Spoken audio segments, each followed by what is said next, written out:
Hey everybody, welcome to Ready Set Drone.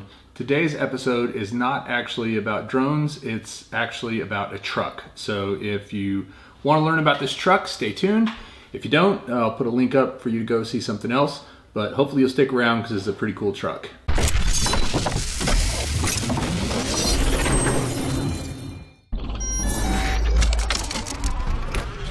Alright, so this is the Thunder ZMT-10. This comes in a brushed and a brushless motor configuration. I have the brushless one, and I think that's the only difference between the two. They also have a buggy that you can get, but I got this from Gearbest, and it was kind of random. My contact Adam at Gearbest said, hey, do you want to check out this truck? And I said, yeah, it looks like fun. I live in Texas. We like trucks. So I got it, and I've been playing with it for a couple days, and I have to say, this thing is just crazy fast and crazy powerful. I've never owned a hobby grade racer like this before, and it's a lot of fun. It's kind of challenging actually because it gets away from you pretty easily.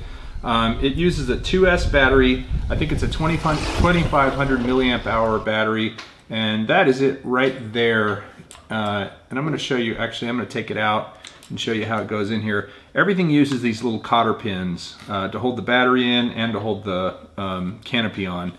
So it has these two little sticks that go right there, has that brace, and I'm going to pull it out. Now something that was kind of weird, when I got this, if you see right here, there is actually a cut right there in the frame. And that cut is there because I cut it, because the battery was actually kind of permanently inserted into the truck.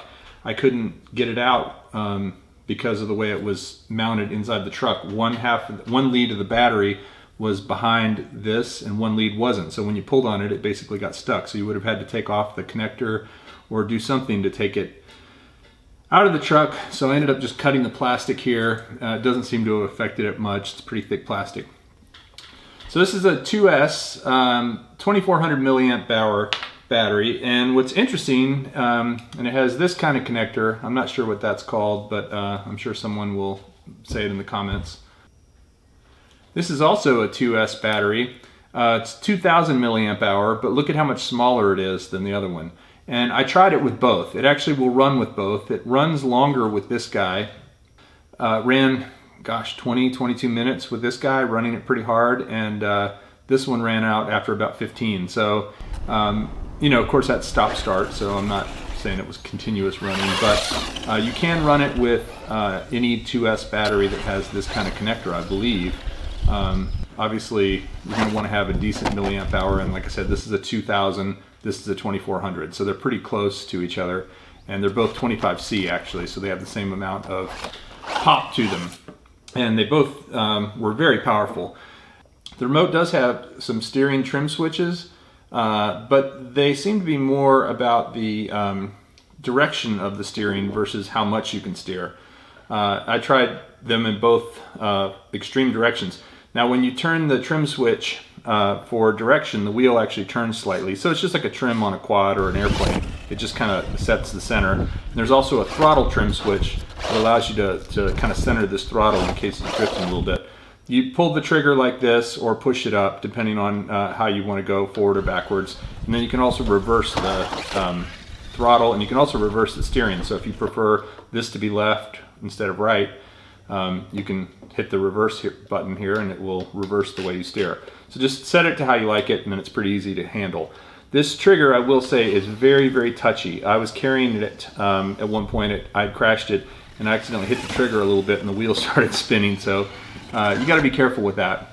And then my only other ding on this thing is that the power switch is inside the canopy here, and so I basically had to turn it on and then put the canopy on it.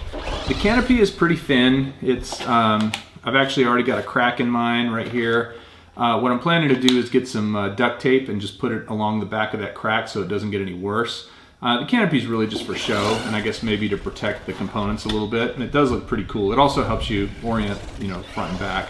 And I tried to mount a GoPro to it, but it fell off, so yeah, I've got a little bit of footage from it. This thing is fast. It can take big jumps. It's got great shocks. You can see when you push down, it's got plenty of shock absorption in the front and the back, which helps it jump off of curbs, over bricks, over rocks. And did I mention it's fast? It's pretty crazy fast, actually, when it's going forward. I found myself stopping and reversing a lot because of how fast it would go. I just had to get control of it. And then the other thing about it is the battery lasts a long time. It's got a lot of ability to go through grass. I was driving it through some pretty high grass in my backyard. It was taking it as if there was nothing there. It was just kind of like a little shark plowing through that grass. Overall, just really a lot of fun to drive. And I would recommend it. I think it's fairly low cost. I'm going to put a link in the description that will tell you more details about it. As I said, it comes with a brushless or a brushed motor. It has a cooling fan here in it. It's got a lot of components in here, but it's fairly clean and simple also, which I like. It makes you think that it's going to last a long time because there aren't a lot of parts to break. One other thing I have to say is that the manual is actually pretty good. It's got a lot of detail in it, and it actually has a step-by-step breakdown of, first of all, everything you have to do to drive it. But then there's also this whole section here about the build-out. So if you ever need to replace a part in it, and you're handy like that, you could find the part, and it pretty much gives you the whole schematic for the entire truck. So that's pretty cool. Anyway, I'm going to put a link in the description. It is the Thunder ZM10, and it's a lot of fun to drive. If you're interested in finding out more about the Thunder ZM10, click the link. If you like this video and you typically want to see drone videos, sorry for the change of pace this time, I just had to do it.